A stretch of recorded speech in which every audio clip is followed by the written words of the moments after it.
Welcome students. एक topic discuss किया था हमने electrical power and power dissipation in resistors. तो उसी से रिलेटेड एक प्रॉब्लम सॉल्व करते हैं। ठीक है, हमारे पास प्रॉब्लम क्या है। अ 100 what bulb is operated by 240 volts. What is the current through the bulb. ठीक है, जैसा कि हम ये जानते हैं कि अगर हमारे पास एक वायर है, ठीक है, उसके दो एंड्स को मैं कह देती हूँ, एक एंड हमारे पास ए है, दूसरा एंड हमारे पास बी है। अगर हमारे पास बिलफर्स एंड ए की तरफ इलेक्ट्रॉन्स की ज्यादती है और एंड बी की तरफ हमारे पास इलेक्ट्रॉन्स की कमी है, ठीक है, तो चूंकि हमारे पास पॉइंट ए पे इलेक्ट्रॉन ज्यादा हैं तो सेम चार्जेस होने की वजह से, यानी कि उनके ऊपर नेगेटिव अगर चार्ज है तो वो एक दूसरे को रिपेल करेंगे। ठीक है, एक एक जैसे चार्ज होने की वजह से जब वो रिपेल करेंगे तो वो अट्रैक्ट होंगे एंड बी की तरफ, क्योंकि एंड बी की तरफ हमारे पास इलेक्ट्रॉन्स की कमी है।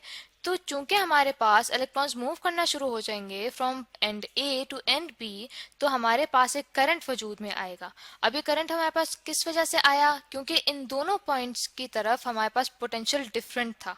ठीक है, क्योंकि हमारे पास या पॉइंट ए और पॉइंट बी पे डिफरेंट पोटेंशियल था इलेक्ट्रॉन्स की कमी और ज्यादती की वजह से। अब हमें क्वेश्चन में क्या कहा गया है कि हमारे पास एक बल्ब है, ठीक है, और उसे हम ऑपरेट करें 240 वोल्ट्स पे। यानी कि अगर मैं इसी वायर के दरमियान यहाँ पे एक बल्ब लगा देती हूँ, ठीक है, तो हमें कहा यह गया है कि जो हमारे पास बल्ब है इसके अक्रॉस जो पोटेंशियल डिफरेंस है, यानी कि ये जो इसके इर्द गिर्द हमारे पास ए और बी एंड्स हैं, यहाँ पे हमने एक पोटेंशियल डिफरेंस अप्लाई किया हुआ है 240 वोल्ट्स का, जिसे मैं वी से डिनोट कर देती हूँ। तो साथ ही हमें ये कहा गया है कि जो पावर है इस बल्ब की वो हमारे पास है 100 वॉट। ठीक है, तो हमें ये कहा गया है कि अगर हमने इतना पोटेंशियल इसके अक्रॉस अप्लाई किया हुआ है और इस खास पोटेंशियल पे ही ये ऑपरेट करता है, काम करता है, तो कितना करंट जो है इस बल्ब में से पास होता है। तो चलें सबसे पहले इस तरह करते हैं कि अपने पास डाटा लिख लेते हैं कि हमें क्या क्या क्वांटिटीज गिवन है इस क्वेश्चन में। सबसे पहले तो हमें पावर बताई गई है इस बल्ब की कि वो हमारे पास कितनी है, 100 वॉट। और उसके बाद हमें ये बताया गया है कि जो पोटेंशियल इसके अक्रॉस हमने अप्लाई किया हुआ है वो हमारे पास है 240 वोल्ट्स। और हमने फाइन क्या करना है, हमने फाइन ये करना है कि कितना करंट जो है इतने पोटेंशियल के अप्लाई करने के बाद इसमें से पास हो रहा है। ठीक है, तो सबसे पहले इस तरह करते हैं कि अब अपना सोल्यूशन स्टार्ट करते हैं इस प्रॉब्लम का। जैसा कि हम ये जानते हैं कि हमने टॉपिक में डिस्कस किया था कि हमारे पास जो पावर है, पावर इक्वल होती है प्रोडक्ट के, किसके प्रोडक्ट के, पोटेंशियल और करंट के। तो यहाँ से इस तरह करते हैं कि हम करंट निकाल लेंगे। करंट इक्वल हो जाएगा हमारे पास पावर डिवाइडेड बाय वोल्टेज के। ठीक है, और हमारे पास पावर कितनी है, हमारे पास पावर है 100 वॉट। ठीक है, और हमारे पास वोल्टेज कितना अप्लाई किया हुआ है, वो है हमारे पास 240 वोल्ट्स।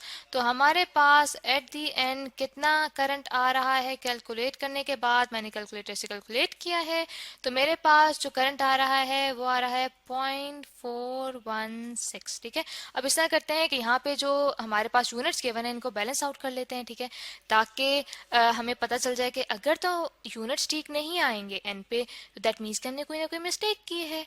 तो यहाँ पे देखते हैं कि जैसे कि हम यहाँ पे देख रहे हैं कि जो करंट है हमारे पास इक्वल है पावर डिवाइडेड बाय वोल्टेज के, यानी कि 1 एम्पेयर करंट जो है वो इक्वल होना चाहिए 1 वॉट डिवाइडेड बाय 1 वोल्ट के। ठीक है, तो यहाँ से हम देखते हैं कि हमारे पास क्या यहाँ पे यूनिट्स हैं, यहाँ पे हमारे पास यूनिट्स हैं वॉट डिवाइडेड बाय वोल्ट्स। ठीक है, दैट मीन्स कि हमने बिल्कुल ठीक से ये प्रॉब्लम सॉल्व किया है, क्योंकि हमारे पास जो 1 एम्पेयर करंट है वो इक्वल होना चाहिए वॉट डिवाइडेड बाय वोल्ट्स के। दैट मीन्स कि हमारा जो करंट है वो बिल्कुल ठीक आया है, जो कि है 0.416 एम्पेयर्स के।